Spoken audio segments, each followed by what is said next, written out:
In the humid corridors of Manila's defense establishment, a pivotal decision looms, one that could reshape the Philippines' military posture in the volatile South China Sea.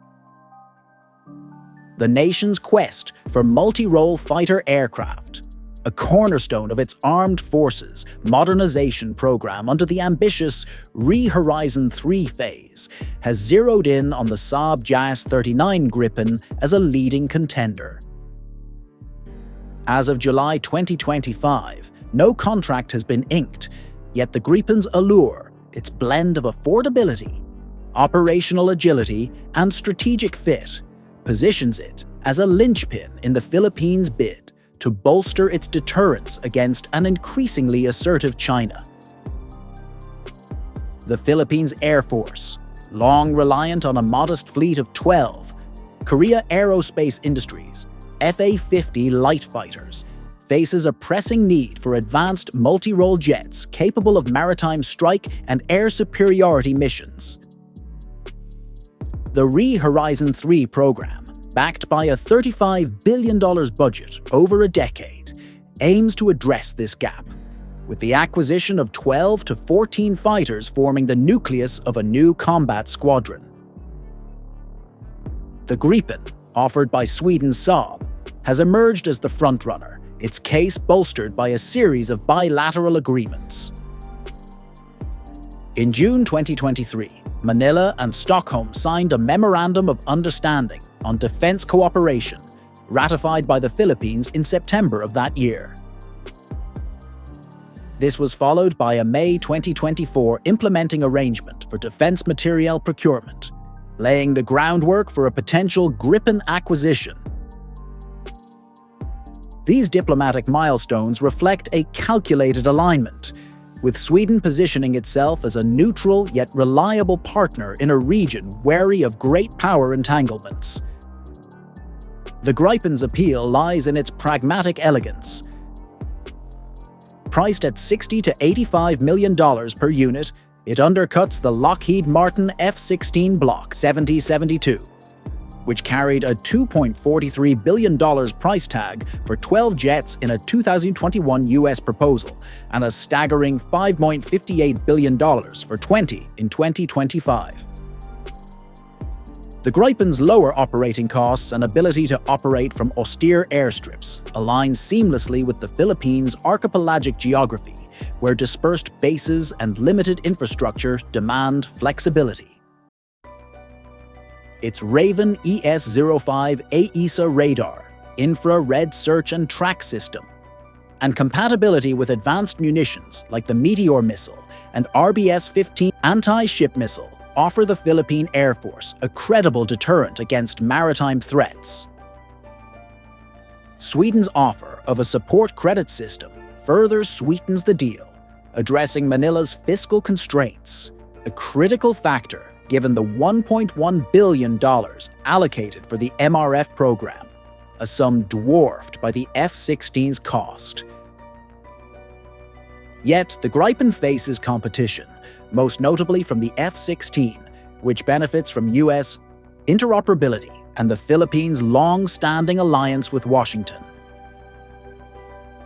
The F-16's proven combat record and integration with US-aligned systems make it a formidable rival, though its prohibitive cost has drawn skepticism from Philippine officials who have labeled it too expensive. The Korea Aerospace Industries KF-21 Boramae, a developmental platform, has been floated as an alternative, but its unproven status and delayed delivery timeline render it a distant third. Other contenders, such as the Eurofighter Typhoon or Dassault Rafale, are prohibitively costly and geopolitically complex, leaving the Gripen F-16 duel as the central drama. The Gripen's edge lies in its immediacy. Saab can deliver jets by 2027-2028, a timeline that aligns with Manila's urgent need to counter Chinese assertiveness in the West Philippine Sea. Feasibility hinges on three pillars: cost, strategic alignment, and logistical readiness. Financially, the Gripen is a clear winner. The Philippines' defense budget, strained by competing priorities like disaster response and internal security, cannot absorb the F-16's bloated price tag without external financing. Sweden's credit system, coupled with the Gripen's lower life cycle costs, offers a lifeline. Strategically, the Gripen dovetails with Manila's pivot toward a more assertive defense posture. Its anti-ship capabilities and long-range strike options are tailored to deter Chinese naval expansion in contested waters, particularly around the Spratly Islands. Logistically, however, challenges persist. The Philippine Air Force lacks the infrastructure and trained personnel to absorb advanced fighters swiftly. Transitioning from the F-A-50 to the Gripen, while less daunting than adopting the F-16, will require significant investment in training and maintenance facilities. Saab's reputation for robust support packages mitigates this, but the timeline for operational readiness remains a concern. Geopolitics casts a long shadow over the deal. The Philippines' alignment with the US, cemented by the Enhanced Defense Cooperation Agreement, pulls toward the F-16, which ensures interoperability with American forces. Yet Sweden's neutrality offers a counterbalance, allowing Manila to diversify its defense partnerships without antagonizing Beijing outright. The Gripen's selection would signal a nuanced foreign policy, one that seeks capability without fully tethering the Philippines to Washington's orbit. However, delays in finalizing the deal, attributed to bureaucratic inertia and fiscal caution, raise questions about Manila's resolve. Posts on X from July 2025 suggest that a decision is increasingly close, with Ambassador Anna Ferry reaffirming Sweden's financing offer. Yet, the absence of a signed contract, coupled with competing demands on the Horizon 3 budget, keeps the outcome uncertain. Complicating matters is the global demand for Gripens. Hungary's recent acquisitions and potential transfers to Ukraine have tightened the availability of CD variants, potentially pushing the Philippines toward the pricier EF models. This could strain Manila's budget, though the EF's enhanced capabilities, network-centric warfare, upgraded sensors, and greater payload justify the cost for a nation facing a peer-level threat.